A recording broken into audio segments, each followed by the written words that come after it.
Next person I get to introduce is a dear, dear friend, a CSP, a CPAE. The guy makes me laugh all of the time. Ladies and gentlemen, please welcome Brad Montgomery.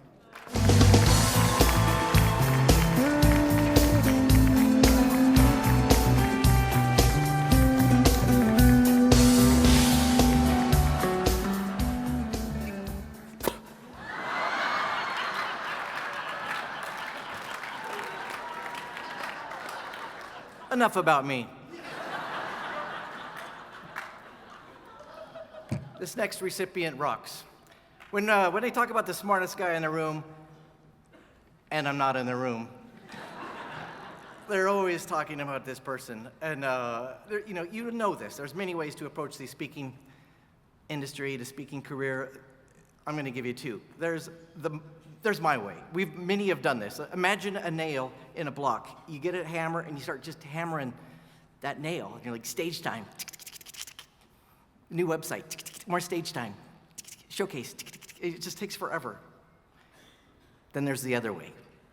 This recipient's way. It's like this. You go and interview really smart people. And you go, what kind of hammer do you use? Is this the best grip? Should I use a glove? Should we even use a nail? How about a screw? And analyzes things and sorts things out and then comes to the speaking industry. I'm talking the onstage part and the business part and just nails it every single time. This person has been at CPA quality for ages. And when I was talking about this, wow, you just seem smart and fast, ridiculously fast. You shouldn't be this good, this fast. He made a great point, which is I had to. Because for me, it's about my family. This is about protecting me and my kids and my wife. This man is now a CPAE. Please welcome another one from Denver, Colorado, CSP CPAE now, John Sileo.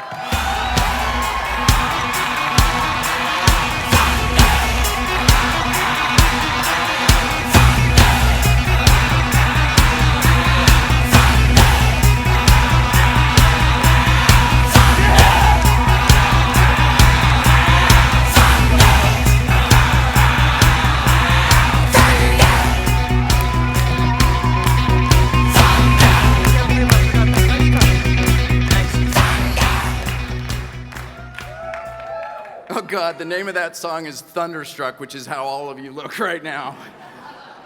Because so many of you have no idea of who I am or what I even speak on.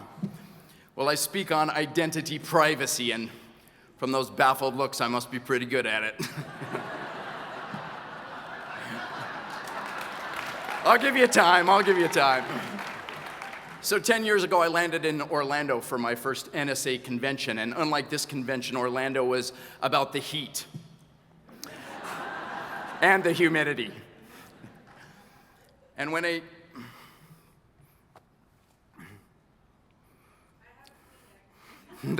Thank you, Ruby. Ruby always has the Kleenex.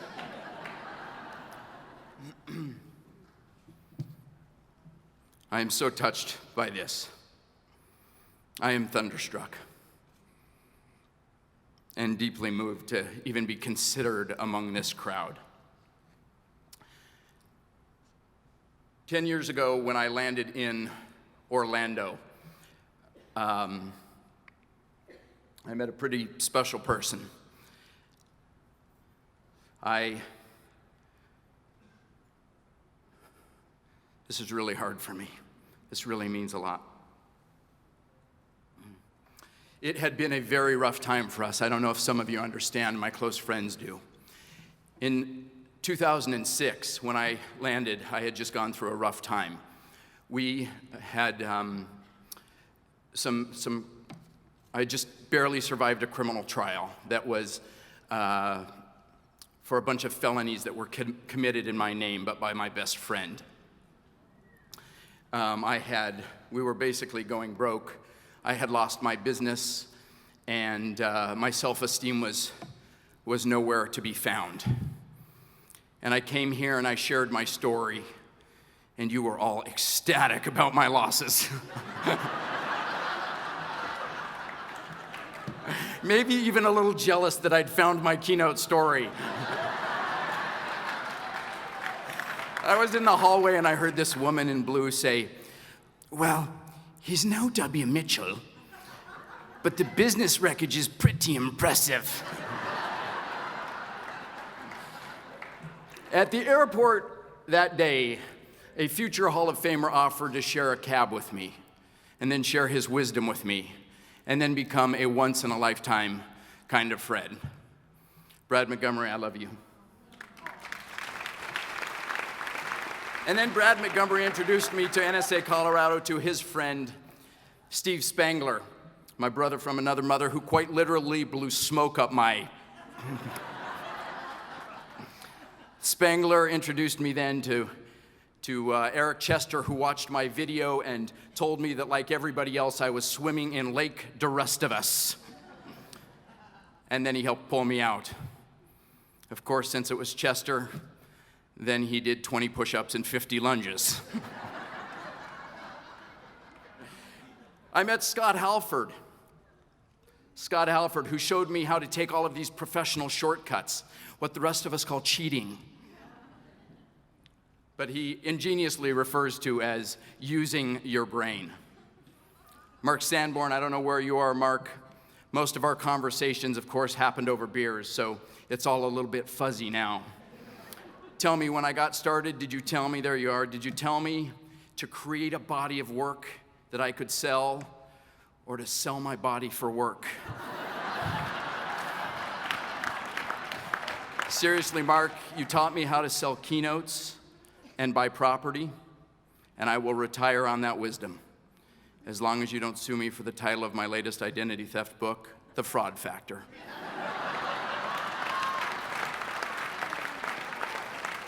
I met Scott Friedman in a Turkish bathhouse. And he introduced me to his foundation, Together We Can Date the World. He didn't deserve that. He did not deserve that. Scott is probably the kindest person I know and truly lives from a place of abundance.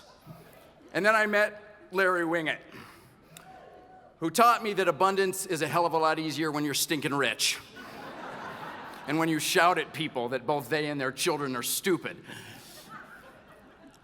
Larry, after seeing me speak a couple of times, kind of tenderly suggested that I stop being so goddamn boring. Larry, it's honesty like that from people like you that have me up on this stage, and quite honestly, it also made me soil my pants at the time. I'm leaving out so many people. Ruby Newell Legner, the blood, sweat, and oh my God, the tears of NSA.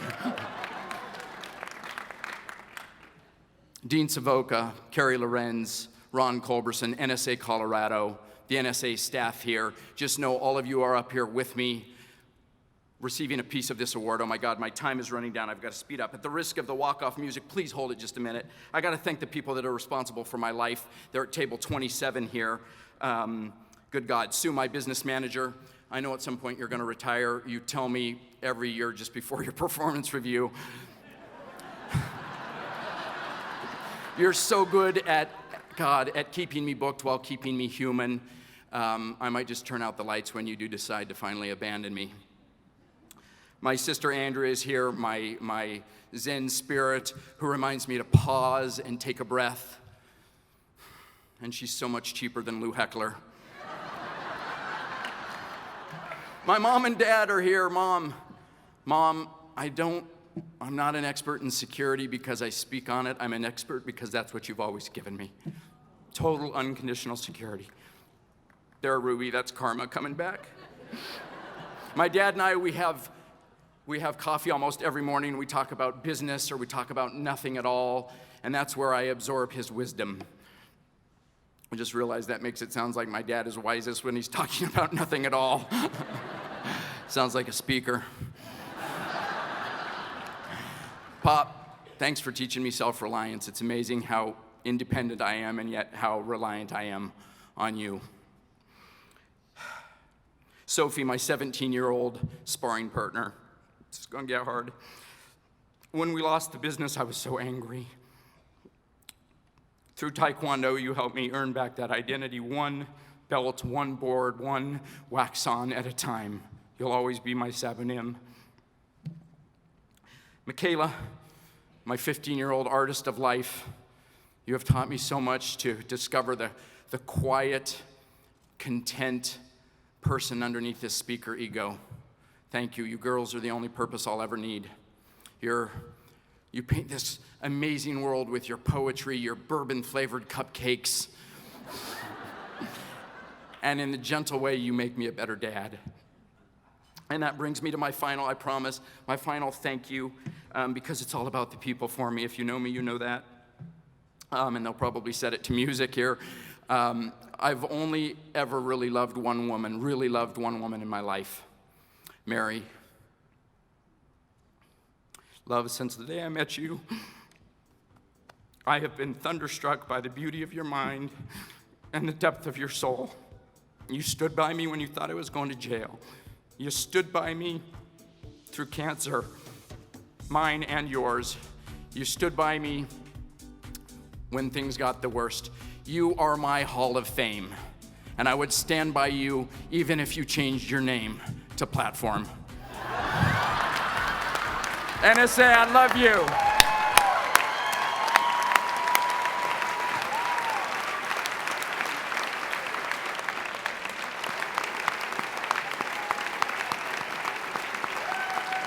Sileo, get over here.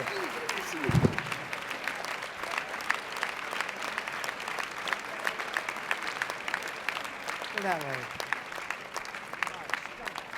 John, you have to go back there. Yeah.